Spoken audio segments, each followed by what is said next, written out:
Dear friends and colleagues, thank you all for coming. My name is Lara Kotreleva, and I represent the Vima team. We are organizing the Contemporary Art Fair, which is going to be next year in Limassol. And we are here thanks to Limassol Artworks project, which I personally love a lot. We believe that these type of projects promote contemporary art and make it more accessible. But however, sometimes I'm wondering, like, maybe those years that I spent at the university and in the museum, they narrowed my perspective just to the professional field. Like, you know, those moments when you wondering, like, are you the only one in this universe who takes care about contemporary art or art in general? That's why I feel like it's very important to reflect on who else beyond the professional community can benefit from engaging with art. So I would like to dedicate this conversation to this topic. Thank you very much for all of you. And I believe that mostly you already visited a lot of venues of Limassol Artworks. It's nice in this cozy environment in Bagmi space, which warmly hosting us. I promise that the music. Yeah, could we ask the music to turn off? Artemis is not dancing. Maybe we will put it later. Dasha, can we? Do we need do something additional to? Yeah, good. But we still hear the music. You tell me that you don't hear the music, but we do. Okay. So I promise that the conversation won't be so long, but you will have a chance to ask your questions also at the end of this dialogue. Let me introduce the guests and speakers. So we have here tonight Maria Stathi. She's a curator with international career, and she runs the gallery in Nicosia, Art Scene, like its gallery and the project for already 10 years. Congratulations. And she also presents the project here in Limassol for this weekend. Thank you for coming, Maria. We have Artemis Baltoyanni. She came from Greece this morning. She runs the intermission space in Piraeus, close to Athens. We've been there recently, like 1 month ago. And she also works as an art advisor, traveling and working globally, like all over the world. Andreas Mallouris, a visual artist who also runs the NGO in Nicosia, Korai project. And am I right that you have now ongoing art residency program? Yeah, with the geographer, and the artists are working now on the project dedicated to the city of Nicosia. Yeah, and Alexandros Diogenous, one of the co-founders of Limassol Artworks. Thank you for organizing this, like Star Walks, I would say, not art walks. He also is the director of non-profit organization Pilon Art and Project. But I believe that your connection with art started long before you established this space. Yeah.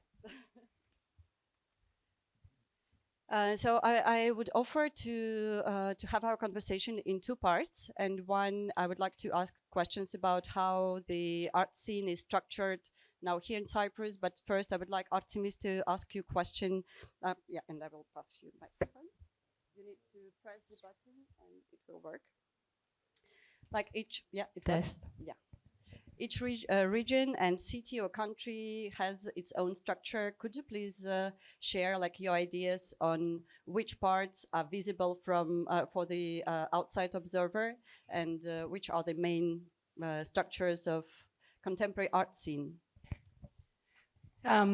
First of all, I've never been an outside observer, so I don't have an objective opinion.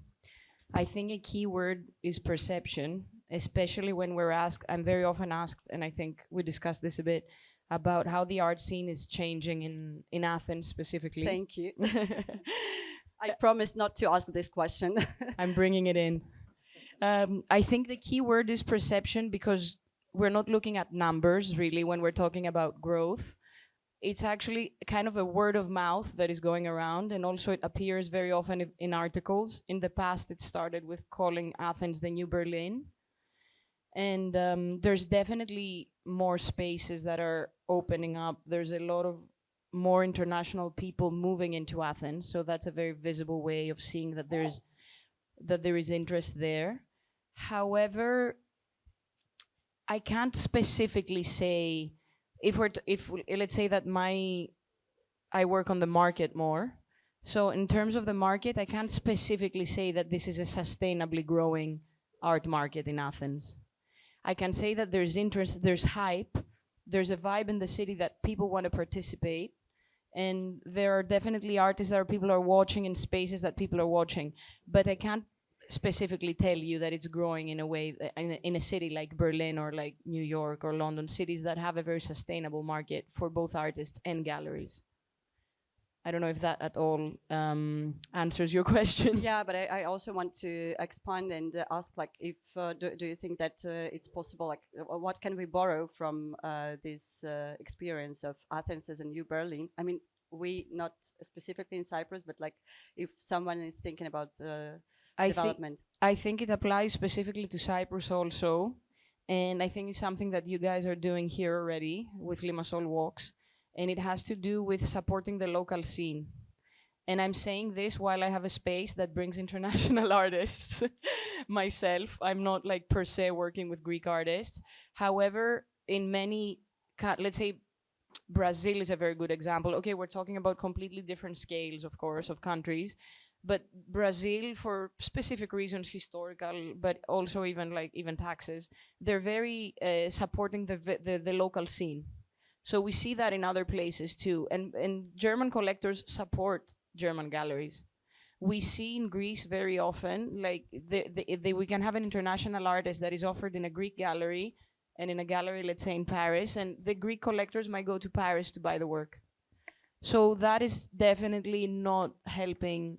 And I'm speaking on a collector. I'm speaking about the collectors right now, not every individual in the art world. But I think that is not supporting the ecosystem, the local ecosystem. It has to be like a kind of system of exchange between everyone. Yeah, thank you very much. I would like also to ask Maria, as she works with both local and international artists also, like, could you please share, like, which role do you think the contemporary art galleries here in Cyprus play in promoting contemporary art and making it like more accessible, visible? Good afternoon, everyone. It's better to put it closer.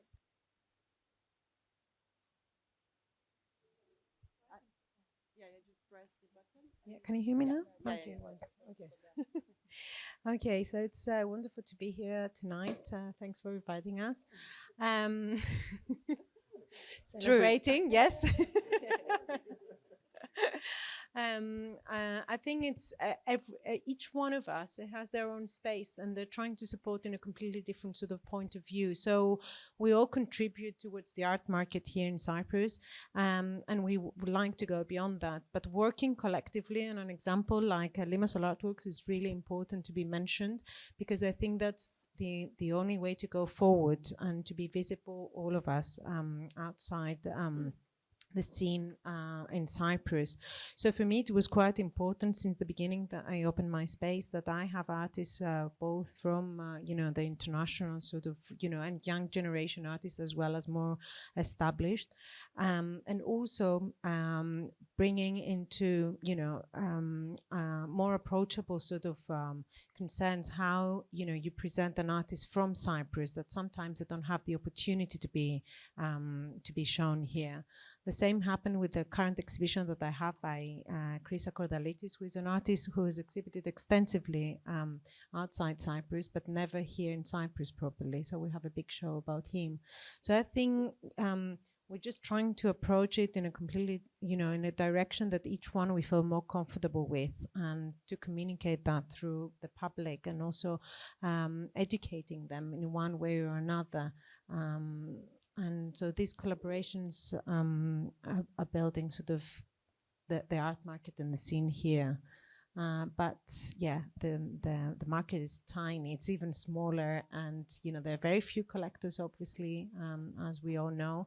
And the younger generation, unfortunately, they're still learning the idea of collecting and what that means, and to go beyond that and support the artist. Yeah, I like that you told me before that you also work with like kids, and you organized some educational program for kids, Yes. like raising the future collectors or something like that. It's raising It's a very awareness, long-term really. strategy. Yeah, and also you need to start from young age, and seeing that from my daughter, who is 8 years old, and not that many of her friends visit galleries, museums, organizations, and I think they need to be familiar. They need to familiarize themselves, and the families need to be more approachable as well towards that. Yeah, thank you, Maria.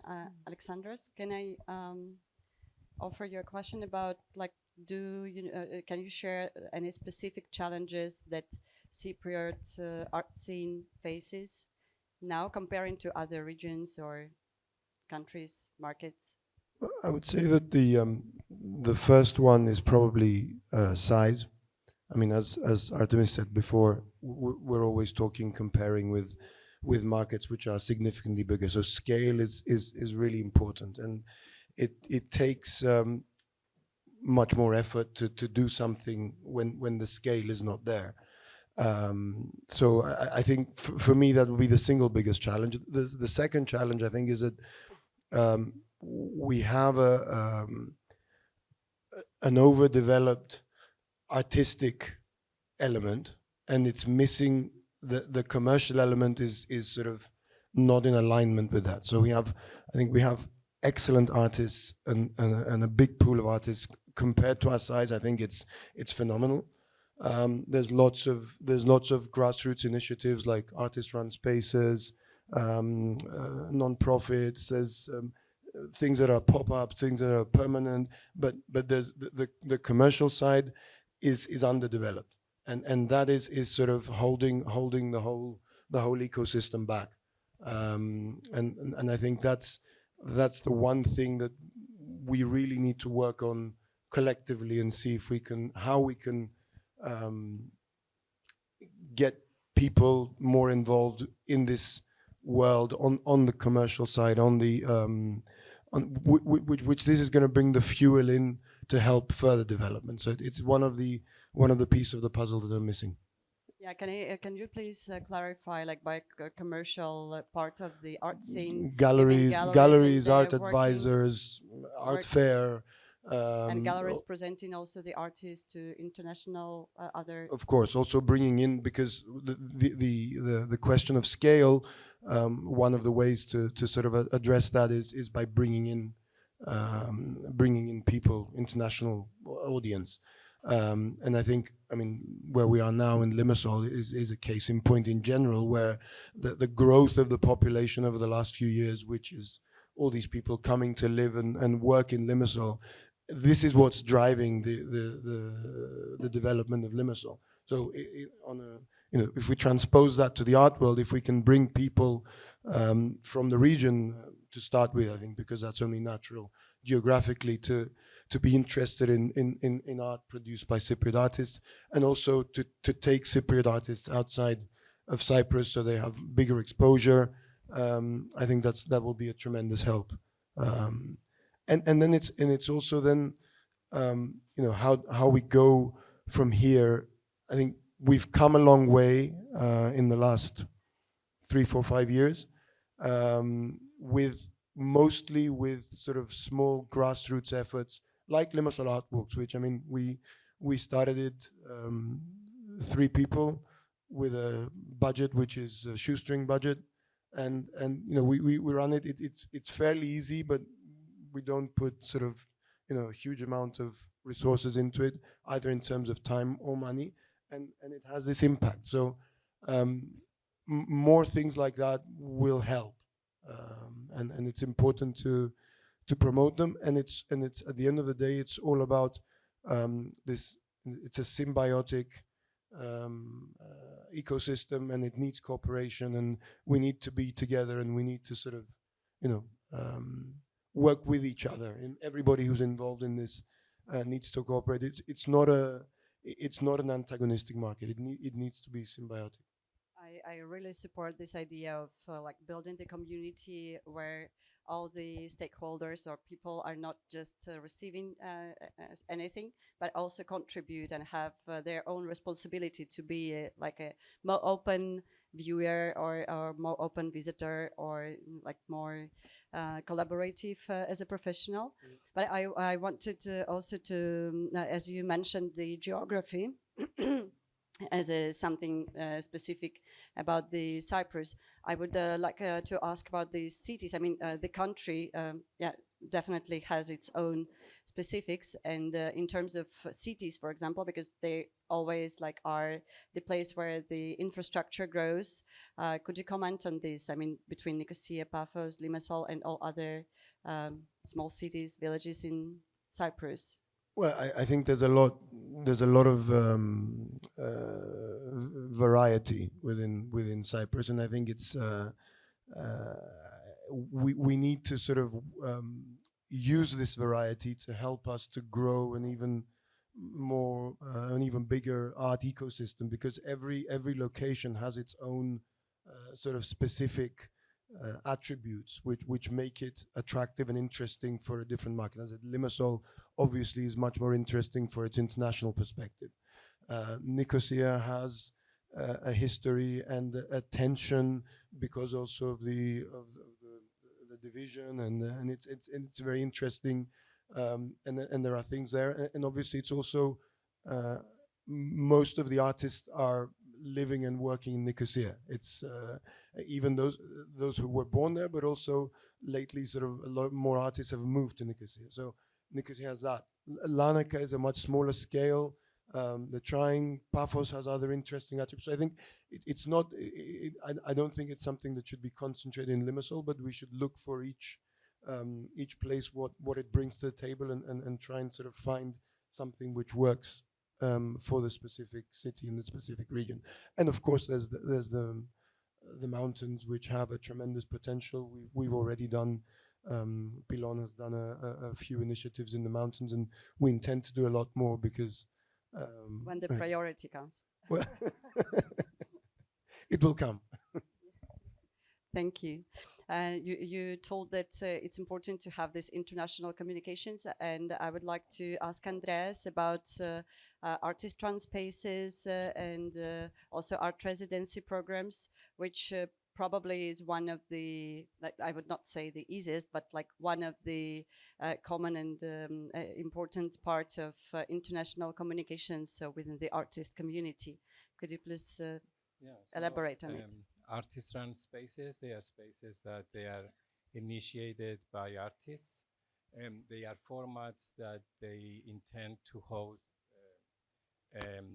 work and projects that they are more experimental. They kind of come outside of the hierarchies of galleries or institutions.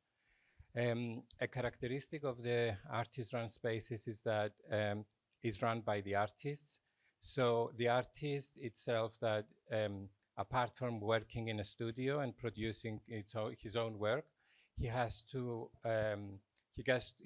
be engaged with administrative work, with filling applications, trying to do fundraising, organizing the exhibition. So sometimes this leads to fatigue and brings sometimes this exhaustion that that is a characteristic of artist-run spaces, that they have limited survival time. So from Korai project, the space perspectives, we founded Korai in 2017 with Theodolos Polyviou, and it's been running.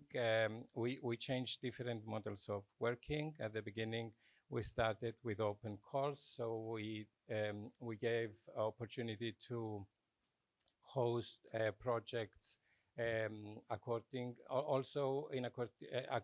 to our interests also, and we ended up organizing an artist residency program, with international, open to international applications and proposals. I think this brought Korai into the attention of a lot of artists from abroad, and hosting international artists gave opportunities of exchanges with local artists. Yeah, I mean, now, yeah, we work like this, I mean, with open calls mostly, and we host our research programs also.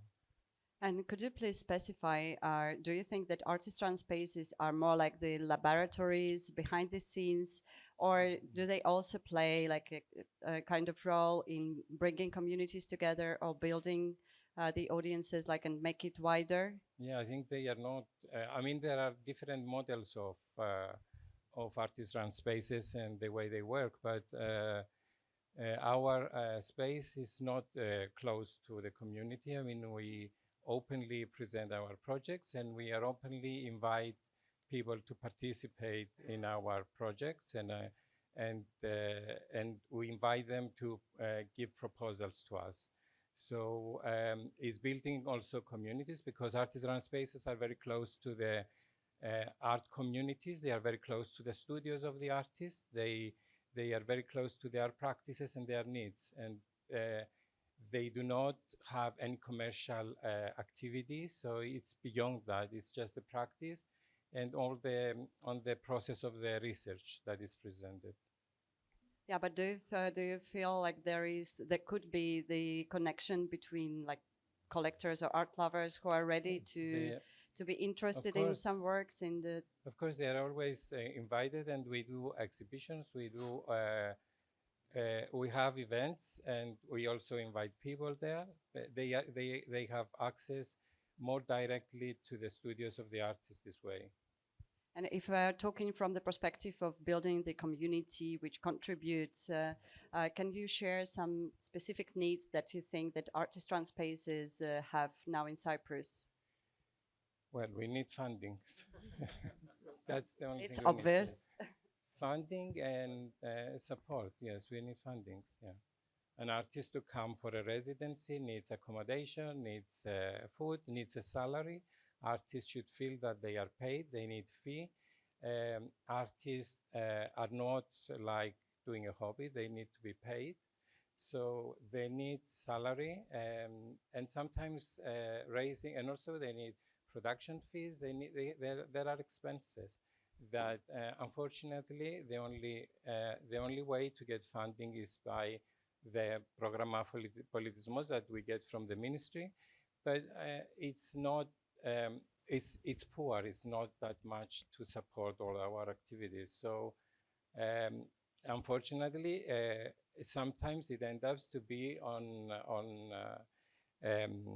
to be for the wares of the artists. I mean, on their funding. So yeah. But do you feel like the projects which promote the visibility and like using the marketing and all that stuff can also help to raise some funds or to attract the? Yes. But I mean, there is not so much interest on private funding to us, because there are no laws of tax-free donations to art institutions. This law is just frozen, it's not moving. So I think this is something very important to encourage people to invest to art. Yeah. Artemis, maybe you can continue this idea about how important for collectors is to be able to communicate directly with the artists and to see this working process, or do you think it's easier or like more beneficial to work through the galleries and art advisors? Always through the art advisor. Sorry. No, I think this, first of all, the answer is very different depending on which point in the career the artist is. So I understand that and early on, when they're really trying to reach the market or visibility, or before even they have galleries, or at the beginning when they're at project spaces, I think, yeah, that's a very easy time for some of them, especially the more outgoing ones, to interact with collectors directly. I find that later on, and this is, we live at a time now that it's very, all systems are being disrupted. So it's very common to disrupt the system. The art system is quite resistant to disruption in that way. One of the positive aspects of the gallery system, I'm not going to speak about art advising because the advisors are usually connecting to the galleries, are not going directly to artists. When we're speaking about like the gallery system is protecting the collector, is protecting the artist from having to engage in a type of conversation that is sometimes needed for a sale. That means that you occasionally have people that either don't have experience with artists or the art world or the work or sensitivity when they're approaching the work or an artist. And not every artist wants to deal with that behavior. So the work of a gallery is to kind of protect them from having to do that. And then again, it's also a matter of personality. I think that is also important. Some artists are very charismatic and outgoing and use that aspect of their personality to grow their career, while others are introverted. That's quite common to have introverted artists. And they feel very oppressed by a system that's ongoingly professionalized and expecting them to perform in a social way. So I think it would be case by case, depending on the artist, depending on where they are in their career. But yeah, I think that one of the positive aspects of the gallery system is to protect, I'm just summarizing what I just said, is to protect the artists from the necessary communications that a sale entails. But in your professional, the day-by-day work, do you feel like you need to know and to understand what happened in Athens, for example, in artist run spaces? Or as a person, look, my belief of the definition of the advisor is that you need to know everything, if possible. Of course, it's not possible to know everything, and you end up having like an expertise or like a certain period or like even your group that you support more and you follow more. I'm also a very curious person, and I have a lot of personal relationships to artists because I like that. And that's why I founded the Intermission too, because as an advisor, I end up working a lot with collectors, which I really like, but I was missing out on working with artists directly.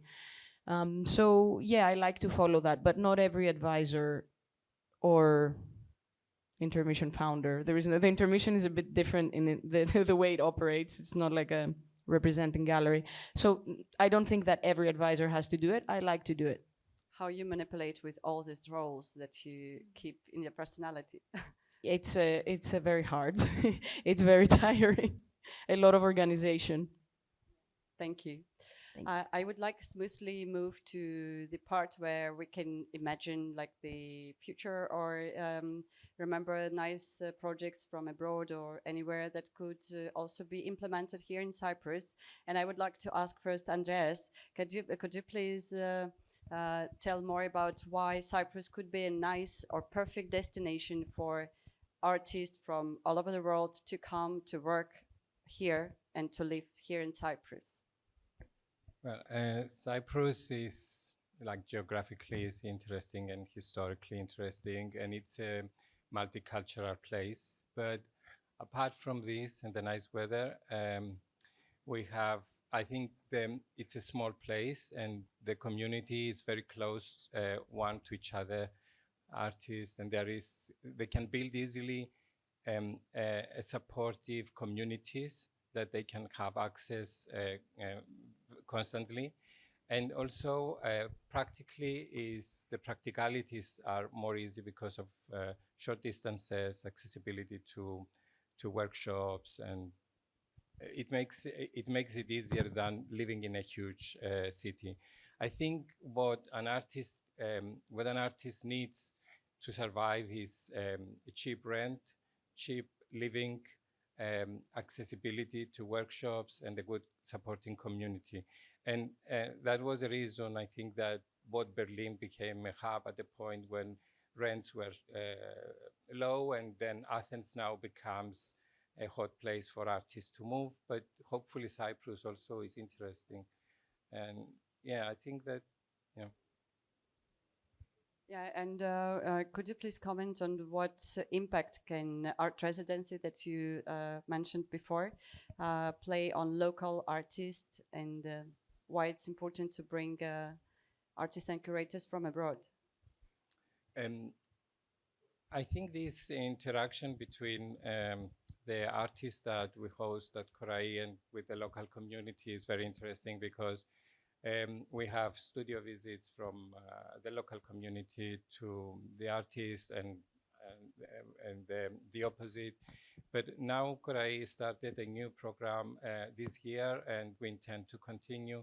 And we invite a curator from abroad that works and activates abroad, that comes, and with an open call, we choose some proposals from local artists that work with them.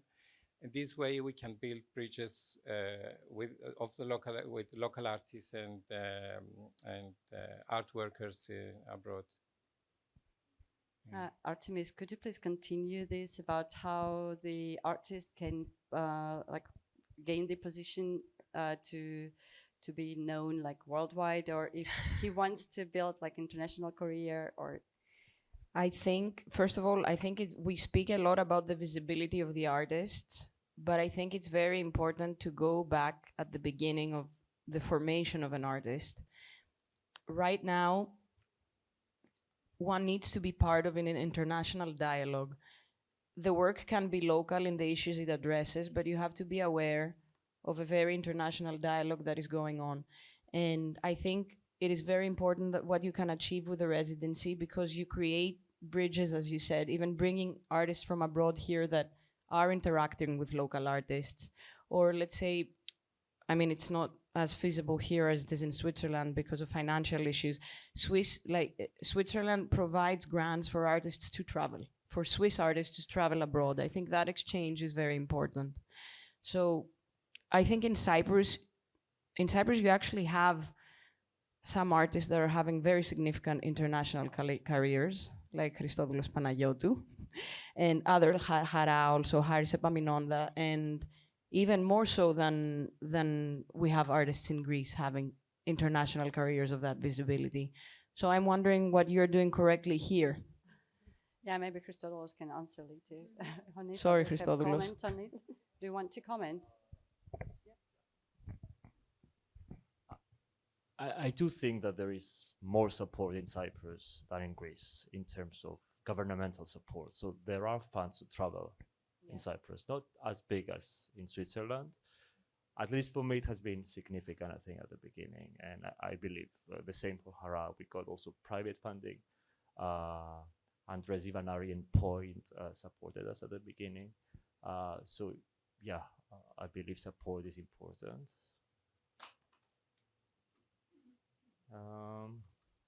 Was that the question? I don't think there is a recipe. I don't believe there is a recipe to a career. A career is a very complicated thing. And careers are not the most important thing in art.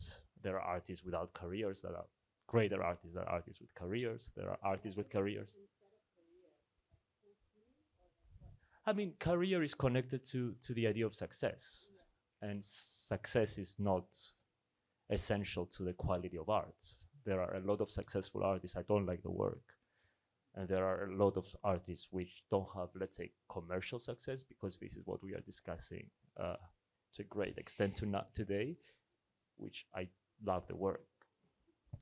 I was not just referring to commercial success, however. I was also referring to there are artists that are visible in museums that are not having commercial success.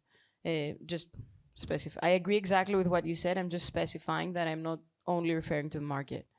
Yes. Well, if we consider that museums are outside the market, which is another very, very big question, because I think museums are part of the very same symbiotic system that leads to commercial success, let's say, especially today where the market is really influencing museums in a quite, yeah.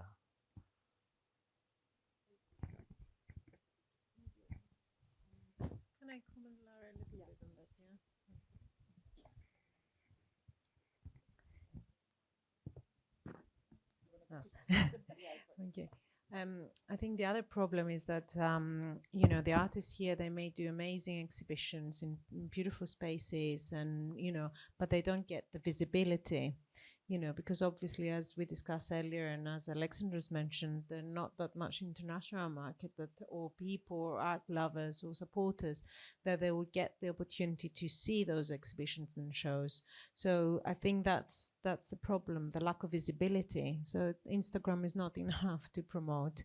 And also it's really tricky for a gallery. I mean, originally I didn't want to be a commercial gallery, but even the lack of funding, as you know, Andreas was mentioning earlier, or not being able to get funding because you may be able to sell one piece of work, you know, it doesn't mean that you actually are able to cover the costs. So I think, you know, that's another major problem when it comes to commercial galleries here in Cyprus. And I think that's why it's really tricky for someone to do it and continue doing it, because it's just, it doesn't mean that people will get to see this, that the work of the artist, which is the most important thing, or that they will have the opportunities as if, you know, they were exposing somewhere else in the world. So that makes our job really, really tricky, because, you know, not being able to go to art fairs, even though I would love to, but I can't afford to do this kind of, you know, you need not just funding, you need, you know, so much money nowadays to be able to be part of an art fair. So I think, you know, that's really important to be mentioned. And I think for the younger generation artists as well, they don't get enough opportunities here in Cyprus. So I do hope that through visibility or through collaborations or through even the idea of patron, that someone will be able to support them and maybe cover some of their costs, as Andreas was mentioning, even for some of the local artists that actually, not just international artists that they come, because I tend to bring some international artists and they don't have, you know, again, they may produce the work here because the shipping of bringing works to Cyprus is so expensive. So they tend to prefer to stay here, even though if it's not a proper residency through the gallery, you know, they tend to come here, spend time, produce some of the works, do their research, go back and then come back. And sometimes they even bring the works in their suitcases, you know, which is, you know, it's just the lack of being able to support it, and also that you don't know if they will be able to sell some of their pieces here. Regarding the audiences, have you noticed, like last year's some changes, or what are your ideas about changes that we see in the audience Definitely. interest? Over the past 10 years, I have to say that it has changed rather a lot, even in Nicosia as well, and it grows. You know, you can see there's more interest. There are people, you know, the younger generation, they start to understand more. They ask more questions, you know, because for me, it's important that you get to have a conversation with whoever comes along to the gallery, give them a little tour about the show, explain a little bit the works, introduce them to the artist, to the work, familiarize themselves with all the mediums that, you know, the artist may be working with. So yes, it definitely has changed. And I think, you know, you do see it more actually here in Limassol with the international sort of audience and art lovers, rather than in Nicosia. In Nicosia, it's slightly different. And even today and yesterday, I met so many people that I mentioned that we have a really good show in Nicosia, and was like, oh, but you know, I don't think we will make it to Nicosia, you know. And I said, yeah, but it's until the end of November. Maybe, you know, you can make the effort to just, but I do understand, you know, but it's not. I mean, the distances there are small here. So you expect that maybe if someone is really interested in the work, they will make the effort to come along. But still, it's slightly tricky, to be honest. Yeah, what's behind this idea that's like, I mean, the distances between the cities are really small, but we have this psychological approach, like it's another city. we will not go there. Like it's 45 minutes. Yeah. Just to remind everyone that it's very close. And we can go to Nicosia to see the exhibition Art Scene. Thank you, Maria. And talking about international audiences, like we all know, Alexandros, I want to ask you about this, the increasing numbers of international audiences here, and which strategies do you think are most effective in engaging these new people with local art? I would say that the international audiences, from the experience of Limassol Art Walks, is the easiest, because it's been amazing, the response. We saw it from the first edition of Limassol Art Walks. The response from the international community in Limassol was tremendous, and I would say Why? because I think the people that come to live and work here, they're sort of they're not set in their ways. They don't have, and they're looking for things to do. So they look out for these things, and they grab every opportunity that's given to, at the weekend or an evening, to go out and see a show. And so I think Like they don't have the garden yet to develop. You mean in the evening? So they don't have. It's different when you're, you don't have family and other maybe friends as well, and you're building in a new city. You want to go out. So it's important. You're meeting but you have people. art. Yeah? You have art. Yeah. It's look. I think what's important is how you create audiences in general, regardless of where they come from, of where they were born and where they were raised. And as I said before, I think it's about lots of small things happening, and which has happened. And I think also one other thing that was also behind the sort of in the idea of Limassol Art Walks is that you have to kind of, in small scale spaces like Cyprus, you have to constrict time and space even further. So if you have a, we open a show now, Limassol Art Walks, 3 days, you could have 1,000 people come and see it, and then it's open for another 2 months, and there's another 50. That, so I think there need to be more things which are create this constriction of time and space, sort of more event-like things, because we don't have the volume to support shows that go for 2 months, and it's important to have these. And secondly, I think it's very, very particular again for small spaces to have support coming from. We need to bring also more support to the, as Andreas said, we cannot wait for government support. It is what it is, and I don't think it's going to grow, and it's always going to be very difficult to access it because of bureaucracy and the rest. Corporate, we need to try and bring in corporate sponsors somehow who will support the art world. And I think also, as I said, lots of small things have happened which are building in the right direction. I think we need a big bang event. And you asked a couple of questions about Athens. I think everybody agrees that there was a big turning point in Athens was Documenta in 2017 or something, a long time ago, pre-COVID. And I think Vima, the art fair that you're planning, has the potential to be that sort of tipping point. Yeah, because we made it like the idea of 3 days, so which is correct. Yeah. Apart from all that, but I think a major international event that will sort of alert more people to the existence of Cyprus and the art system in Cyprus, I think could be very, very beneficial. But theoretically, am I correct that, am I right with assuming that people who come and also the corporate, companies and so on, they are looking for some possibilities to cooperate and also to find the right way to support local art scene. So which tools do we have? I mean, from the side of art scene to show and to communicate these needs. What do you think?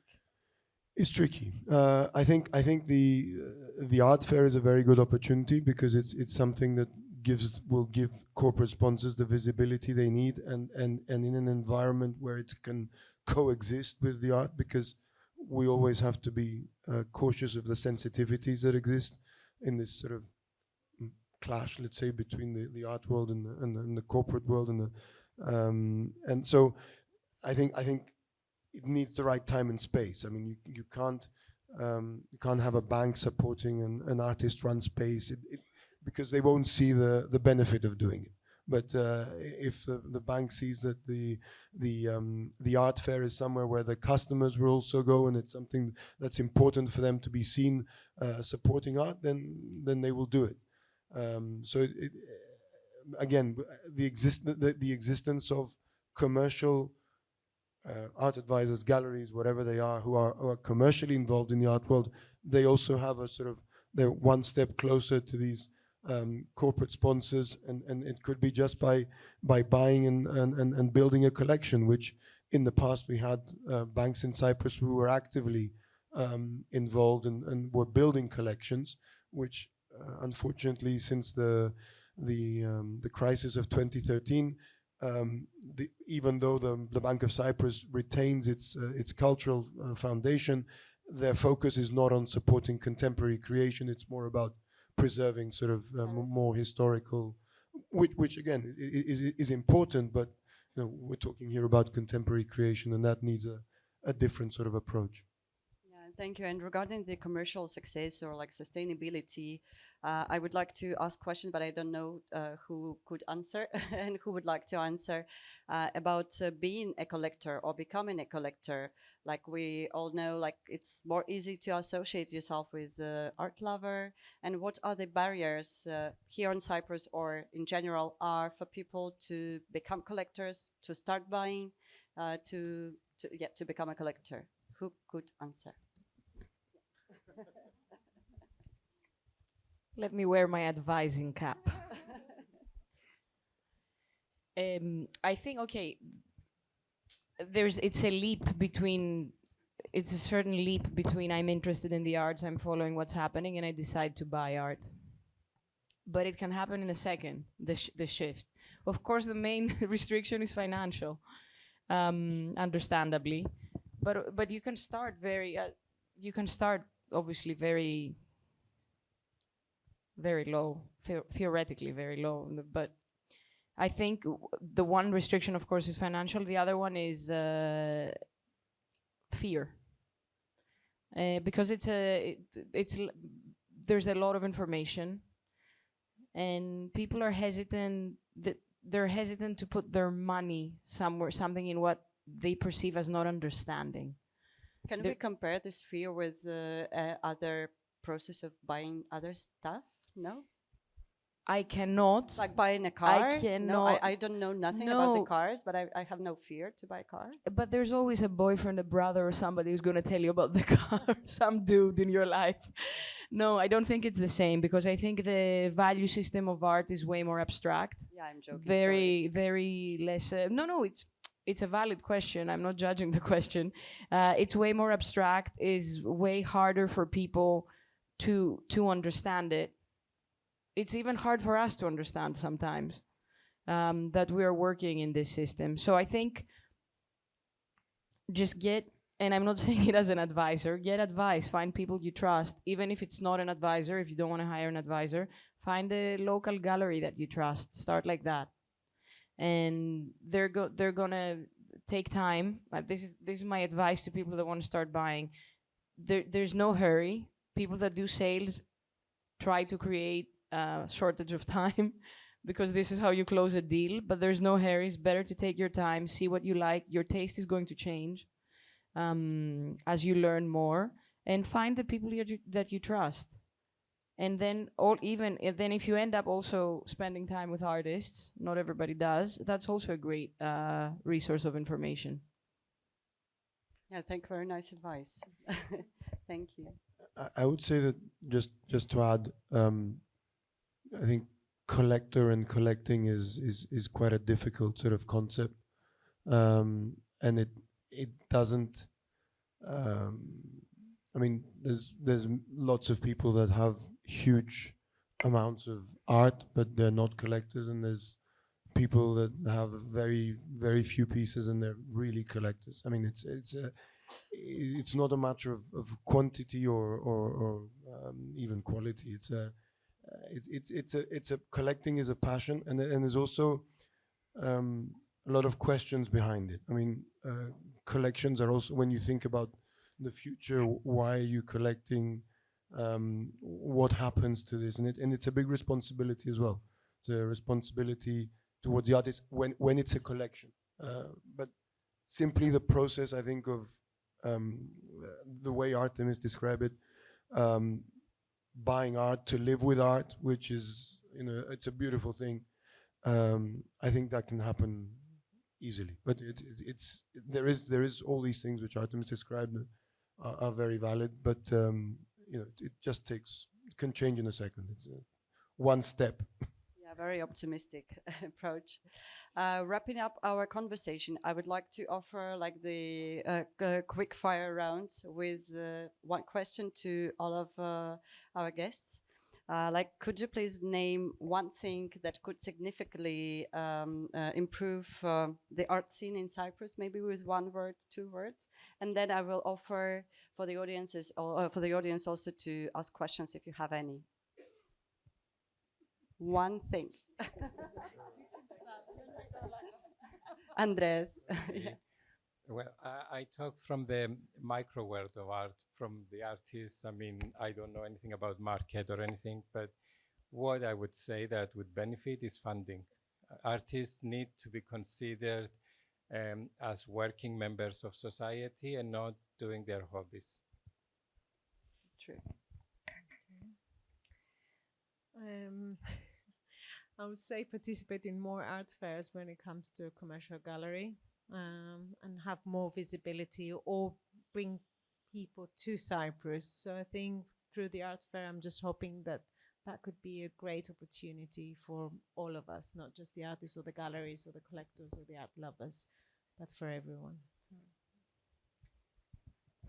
I'm not so familiar with the Cyprus scene, but Theoretically. just to say something different from everybody else, because what I really want to say is funding.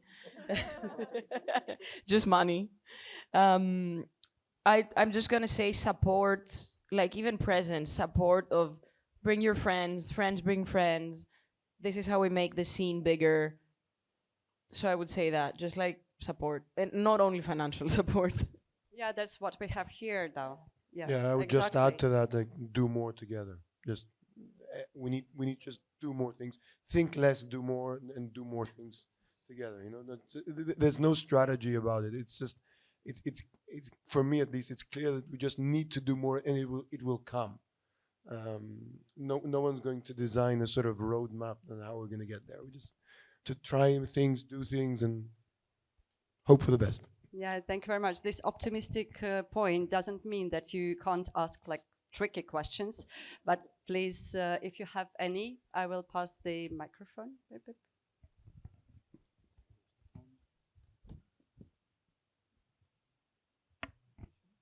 Or, no, does anyone have any questions? Yeah.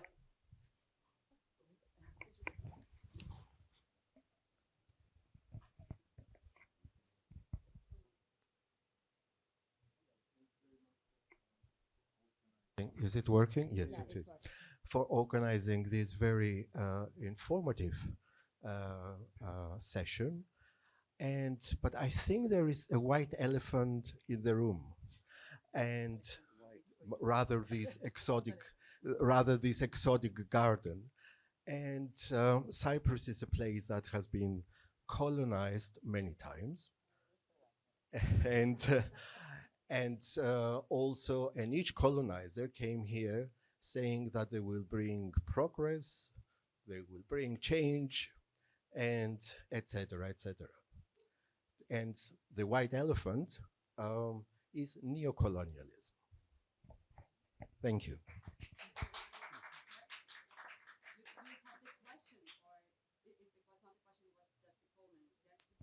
Sorry?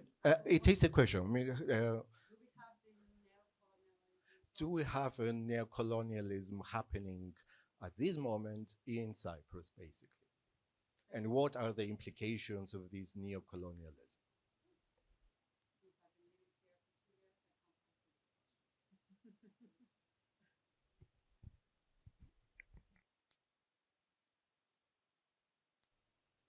This is entirely my personal opinion, that I don't think we have neocolonialism as far as I'm concerned.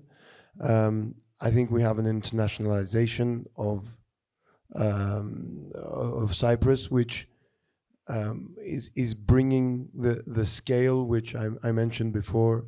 I think is necessary, not just for the art ecosystem, but I think for the whole of the economy in Cyprus. And I think we are, of course, it's not going to be easy.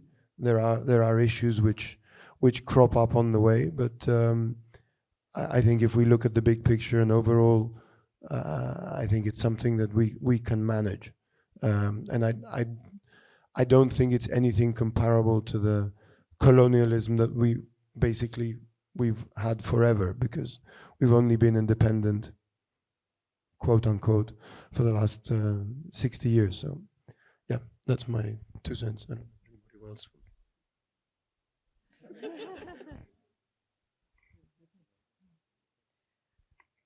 I think quite a lot of those questions or discussions have been raised over the years again and again, and we know that.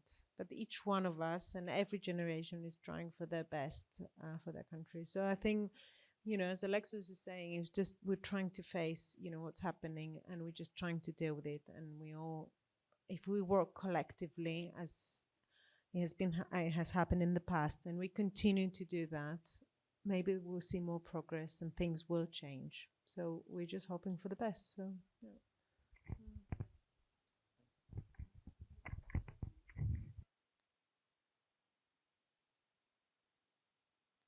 Is this working? Yeah, I'd like to add something to what I said before. The discussion concentrated around the idea of a career, at least the part that was involved, and around the idea of individualism, which is the way we understood art up to very recently. This idea of an artist who shows the future, an invention of, let's say, of the Renaissance, which got emancipated in the 20th century through public funding. So that's why funding returned to the discussion and was very, very central, because there was this moment where artists believed that the state will support them to emancipate themselves from patrons, and they will get a sort of individualistic voice that will show the future. I think we are in a moment of collapse, and I do believe that there are models of neocolonialism everywhere, and also in Cyprus. And we are in a moment of collapse of this specific idea of the artist who shows the future, the artist with a career. And I think in Cyprus, and maybe that's something we can learn from Cyprus, there are communities. There are communities of artists that are working together, and funding is important to them. And maybe we should look also beyond this model of the successful individual artist and start thinking about what's happening rightly in Cyprus and how we support that, which is this dialogue between communities in artist-run spaces and so on and so forth. I wanted to add this to my answer before.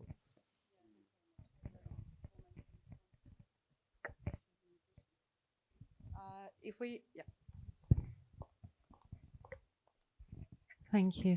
Good evening, everyone. I wanted to say a thank you for starters, because I literally left home about 3 hours ago on my own, and I've just been wandering around. I feel like I've been on a treasure hunt, and it's been amazing to see so many people in the streets with their phones out, connecting. I've actually participated in many events this week across various sectors, and it always fascinates me that our problems are the same in every sector in Cyprus. It's always the ongoing discussion about the private sector, the public sector, and it all boils down to mentality, sadly, and to education and to awareness and the lack thereof. And it does make me sad when I go to the theatre or I come to events and it's full of foreigners from ICT companies. And I just think, it's not that there's a lack of interest or passion from Cypriots. It's just that, sadly, the education, the system, the way we've been raised hasn't encouraged the arts at all. I mean, my sister's an actress. She's done so many things for free. I've hosted events my whole life for free. There is this attitude that the arts are kind of something that you do as a hobby for a passion. If you're not an accountant, a lawyer, you don't matter. And my question relates to the marketing, because that's my background. I found out about Limassol walks through a friend who's doing an exhibit at Baxter. And I found out at the last minute, and of course, I was free and able to just up and go. And something I've noticed in Cyprus, we're all very good at kind of like having a Facebook page and an Instagram page for our own business, and we're so bad at the collective thing. And that's what I loved about this, that there's all these galleries and artists coming together. And when I Google events, art events in Cyprus, or theatre tonight in Cyprus, I can never find one bloody platform with everything collected. I have to troll the internet for about an hour just to try and decide what I'm going to do next week, because everybody's sort of so focused on their personal interests that it's always about what I can gain and competition. We don't have that in Cyprus. Unfortunately, it's a very new thing for people to think collectively. So because I've just been Googling now Vima and everything, I mean, I might be making a complete tit of myself because there is one, but is there a platform or an app where you can go and search the artists, the local artists or the local events? And if there isn't, I'm putting it out there because I'm not a competitive person. Please, somebody do it. We've got a lot of funds. We've got a lot of people who are doing fantastic things in Limassol. We've got a lot of Cypriots whining about foreigners who are doing fantastic things in Limassol. And I'm just like all for, let's all just get our heads together, because this is an amazing initiative. Things like all these tech fests, everything that's happening now in Limassol is amazing. And we just all need to work together. And if you can also get volunteers involved, you know, like people like me who have a marketing background, it costs nothing for somebody who cares to help. So I'm just putting out there an app where I can go and find out what's happening tonight in Limassol would be amazing. Thank you. Just a question, is there one? Seems like no. Is there? Oh, and I will. I'll get round to it one day. But I mean, is there something that I'm missing?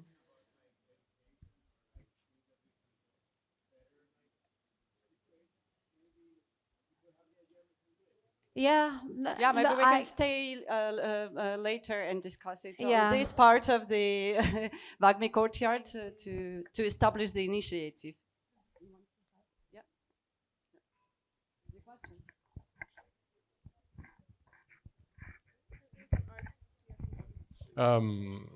Listening to this very interesting discourse, I'd like to return to the matter of funding and whether the government should fund artists and whether artists are entitled to be funded by the government and whether what artists do deserves funding. And I find it very patronizing to talk about commercial art as like commercial art is not valid, or that some kind of abstract art that most people are not interested in is deserving funding from the government, whereas artists that are actually appealing to a mass of people or collectors, of which I try to be one, are not that well deserving of funding. And I believe that government intervention through funding, through government sources, to people who do not really care about who they're doing art for, or why they're doing it, or just try to live in a very abstract universe of their own, or very 5 or 6 people, is much more well deserving than artists who actually create something that the community likes and adores. And for my personal opinion, I believe that artists who are really liked by the majority of people, who talk to most people, are the ones that should be considered as successful artists, because they bring the message home to more people. That's my own idea about it. Yeah, thank you very much for sharing this.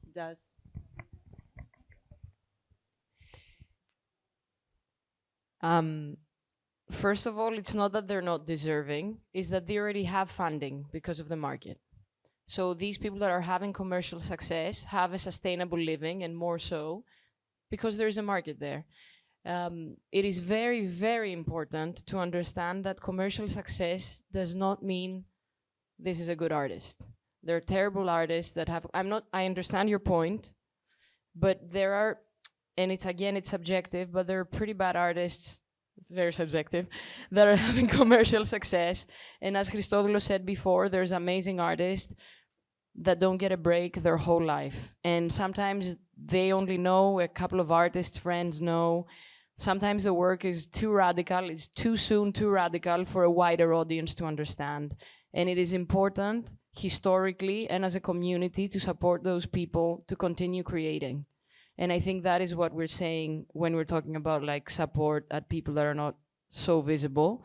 And also, again, we'll go back to what Christodoulos said, which is a completely different way of understanding. I'm mostly replying to two questions here as you're working in the international art market, how can we achieve being there? But what if this changes? I'm not 100% sure it's collapsing yet, Christodoulos. But if it changes, what Christodoulos is saying is an amazing paradigm, and is we're not trying to be part of the international market. We can exist in our community with our own standards, with our own dialogue, and be supported in that community, and that can be important and fulfilling and enough. Hopefully, we might be going that way. Yeah, the world is collapsing. Oops, sorry. Thank you all. Yeah, maybe we have the time for last question.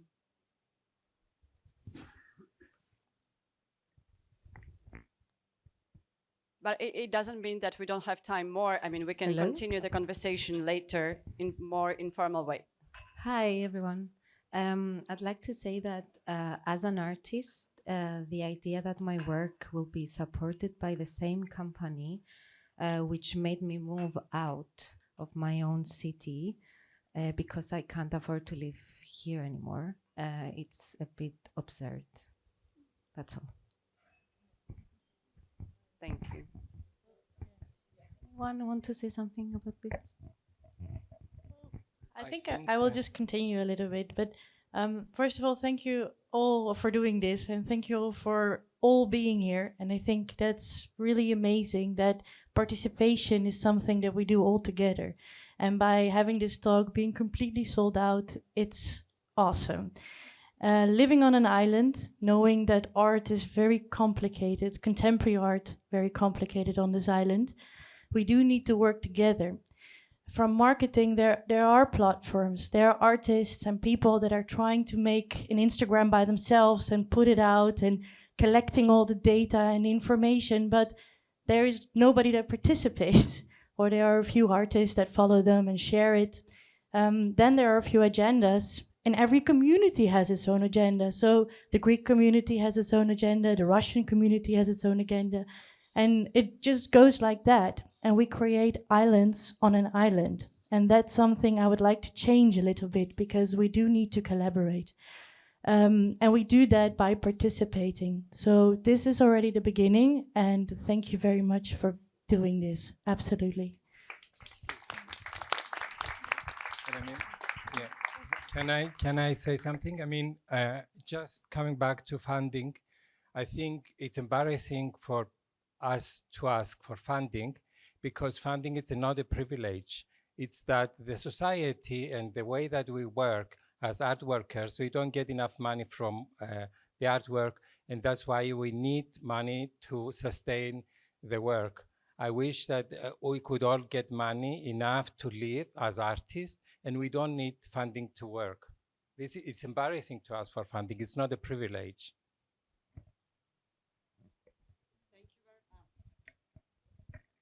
Thank you very much again for participating, and it was a privilege to have you all here, and we can continue our conversation more informal. Yeah, thank you. Thank you.